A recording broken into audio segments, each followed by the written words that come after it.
राजस्थान में 6 सीटों पर होने वाले उपचुनावों को लेकर बीजेपी ने युद्ध स्तर पर तैयारियां शुरू कर दी। युद्ध स्तर का इसलिए कह रहा हूं क्योंकि बीजेपी के प्रदेश अध्यक्ष से लेकर प्रदेश प्रभारी सब मैदान में उतर चुके हैं और इसके लिए बकायदा 2 जगह बैठक हो चुकी है। तीसरी जगह आज बैठक हो जाएगी और 27 अगस्त को राजस्थान की हॉट सीट खींवसर को लेकर बीजेपी बैठक करेगी।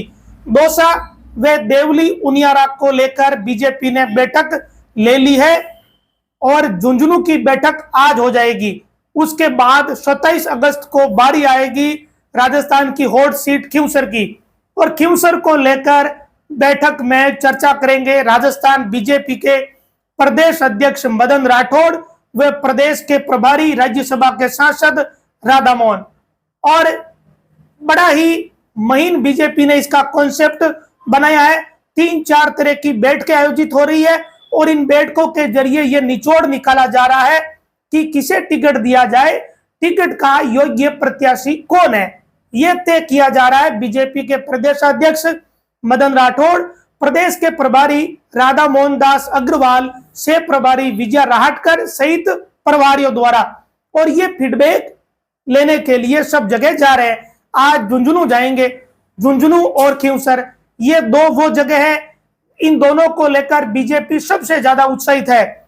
मैं पहले भी कई रिपोर्ट में बता चुका हूं क्योंकि झुंझुनू व खींवसर इन 2 सीटों पर जो पिछला विधानसभा का चुनाव था, यहां जीत का अंतर कम रहा। बड़े ही कम मार्जिन से बीजेपी चुनाव हारी थी। इस कारण इन दोनों जगहों पर बीजेपी को गुंजाइश ज्यादा दिखती है। जाहिर सी बात है किसी भी पार्टी को दिखेगी। खींवसर में तो मात्र 2059 वोटों की ही जीत आरएलपी की हुई, लेकिन क्या वो स्थिति रही है, तो इसके बारे में भी आगे बात करेंगे। पहले ये बता देते हैं कि खींवसर का दौरा 27 अगस्त को है और खींवसर की इस बैठक को लेकर नागौर के बीजेपी के नेताओं ने तैयारियां भी शुरू कर दी है क्योंकि प्रदेश अध्यक्ष मदन राठौड़, प्रदेश के प्रभारी राधा मोहन दास अग्रवाल और कई नेता आएंगे। तो एक बड़ी बैठक है और इस दौरान होगा क्या कि 3 अलग अलग कैटेगरी में कार्यकर्ताओं की बैठक बीजेपी के ये नेता लेंगे। इस दौरान उपचुनाव को लेकर बीजेपी के कार्यकर्ताओं को जीत का मंत्र दिया जाएगा। जीत का मंत्र देने के साथ ही फीडबैक भी लिया जाएगा। फीडबैक इस बात का लिया जाएगा कि नागौर जिले में बीजेपी की क्या हालत है। इस बात का भी फीडबैक लिया जाएगा कि खींवसर में कौन सा ऐसा नेता है जो बीजेपी के लिए यह सीट निकाल सकता है। तो ये 3 बिंदु अहम रहेंगे जिन्हें लेकर बीजेपी के ये सभी बड़े नेता चर्चा करने वाले हैं।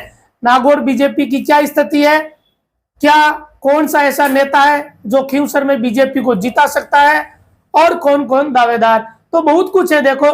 और ये 27 अगस्त की प्रस्तावित बैठक है, अभी कंफर्म नहीं हुई है, लेकिन लगभग 27 अगस्त का दौरा नागौर का तय माना जा रहा है। नागौर के खींवसर में ये बैठक होगी। जिस विधानसभा क्षेत्र में चुनाव होने वहीं पे ये बैठक बीजेपी रख रही है। इससे पहले 22 अगस्त को दौसा की बैठक हुई। प्रदेश के प्रभारी डॉक्टर राधा मोहन दास अग्रवाल, से प्रभारी विजय राहटकर, उप मुख्यमंत्री प्रेमचंद बेवरा, किरोड़ी लाल मीणा, वरिष्ठ नेता बीजेपी के इस्तीफा दे चुके मंत्री और पूर्व मंत्री प्रभुलाल सैनी, ये सब मौजूद रहे। बैठक कितनी महत्वपूर्ण है इस बात से समझिए कि किरोड़ी लाल मीणा दौसा की बैठक में मौजूद रहे। किरोड़ी लाल मीणा कभी किसी बैठक में रहते हैं, कभी किसी बैठक में रहते नहीं, लेकिन ये उपचुनाव वाली बैठक कितनी इंपॉर्टेंट है इसका अंदाजा इस बात से लगाइए कि किरोड़ी लाल मीणा बैठक में रहे। अब इन सारी चीजों के बीच एक चीज और चल रही है। उपचुनाव के साथ साथ बीजेपी एक सदस्यता अभियान चला रही है, उसे लेकर भी कल नागौर में एक बड़ी बैठक होनी है कि किस तरीके से सदस्य बनाए जाए। और आज देवली उनियारा की बैठक इस वक्त हो चुकी है और मतलब शुक्रवार को, और शनिवार की बैठक है वो झुंझुनू की है। आज झुंझुनू वाली बैठक हो जाएगी और उसके बाद 27 तारीख को होगी खींवसर की बैठक। लेकिन सवाल ये है कि खींवसर में बीजेपी क्या 2059 वोट ही पीछे है? जो स्थितियां पिछले विधानसभा चुनाव में थी, क्या वैसी की वैसी स्थितियां आज है? तो आज की तारीख में जो स्थिति है उससे यह लग रहा है कि वो स्थिति नहीं है। ये बात मैं इसलिए कह रहा हूं क्योंकि खींवसर क्षेत्र में सबसे बड़ी परेशानी बीते 2-3 महीनों की अगर सारी परेशानियों को मिलाकर बात करें तो वो परेशानी हुई थी जल भराव की। और पिछले 10 दिनों के दौरान जल भराव वाले उन सारे क्षेत्रों का दौरा किया। नागौर के सांसद हनुमान बेनीवाल ने, उस नेता ने दौरा किया जो खींवसर में प्रभावी रहा है, लगातार उनकी जीत हुई है। बीजेपी को अगर हनुमान बेनीवाल को काउंटर ही करना है तो फिर बीजेपी के नेताओं को भी दौरे करने पड़ेंगे। खींवसर के इस जल भराव को लेकर बीजेपी नेता के रूप में मात्र रेवंतराम डांगा की ही मौजूदगी दिखी। रेवंतराम डांगा ने इस पूरे क्षेत्र में जरूर दौरा किया जैसे हनुमान बेनीवाल ने किया। रेवंतराम डांगा भी बीजेपी के प्रत्याशी रहे, ऐसे में उन्होंने अपनी भूमिका जरूर निभाई।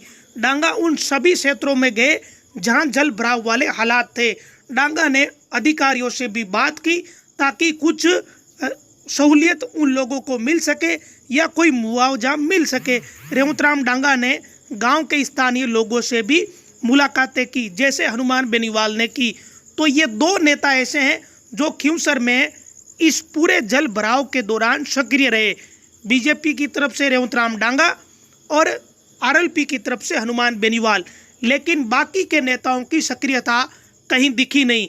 तो क्या केवल रेवंतराम डांगा के भरोसे बीजेपी खींवसर के उपचुनाव में बाजी मार लेगी? ये देखना बड़ा ही दिलचस्प रहेगा। एक तरफ हनुमान बेनीवाल है तो दूसरी तरफ रेवंतराम डांगा। ये दो वो नेता है जो दोनों ही 24 घंटे सक्रिय खींवसर में रहते हैं, चाहे जल भराव की बात हो या कोई और परिस्थिति हो।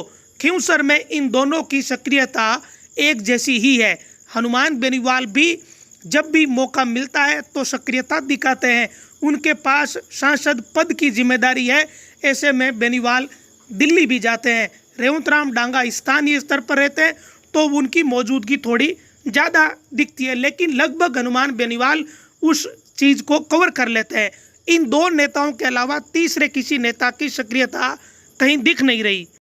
जबकि बीजेपी के ऐसे नेताओं को भी दौरा करना चाहिए जो अधिकारियों के स्तर पर या सरकार के स्तर पर बात करने में सक्षम हो या उनकी बात ज़्यादा मानी जाए ताकि जनता को मुआवजा मिल पाता। रेवंतराम डांगा ने अपने स्तर पर खूब प्रयास किए होंगे, इस बात से इनकार नहीं किया जा सकता, लेकिन और भी नेता अगर खींवसर के लिए प्रयास करते तो निश्चित तौर पर खींवसर की जनता को फायदा ही मिलता। दूसरी तरफ हनुमान बेनीवाल ने यही किया। लगातार वो 3-4 दिन मैदान में उतर गए, एक दिन छोड़कर एक दिन और 2 दिन लगातार, और उन्होंने लगभग पूरा खींवसर कवर कर लिया। और इस पूरे खींवसर के कवर के दौरान हनुमान बेनीवाल फिर लोगों से कनेक्ट हो गए। वैसे भी विधानसभा चुनाव की जो जीत हुई थी छोटी, उसके बाद ही हनुमान बेनीवाल ने अपनी कार्यशैली पूरी बदल ली थी। तांतवास गांव का एक वीडियो और वायरल हो रहा है कि किस तरीके से राजपूत समाज के लोगों के बीच बेनीवाल बातचीत कर रहे हैं। तो ये ट्रेंड बेनीवाल ने अपना कुछ बदला है। अब हनुमान बेनीवाल केवल वो नेता नहीं रहे कि ये जाटों के नेता है, ये कह नहीं सकते आज की तारीख में। जब से कम खींवसर और नागौर के लोग नहीं कह सकते, जब से तांतवास के राजपूत समाज के 30 से ज्यादा लोगों ने आरएलपी ज्वाइन करी, उसके बाद बेनीवाल पे ये तमगा कम से कम खींवसर व नागौर में नहीं लगाया जा सकता।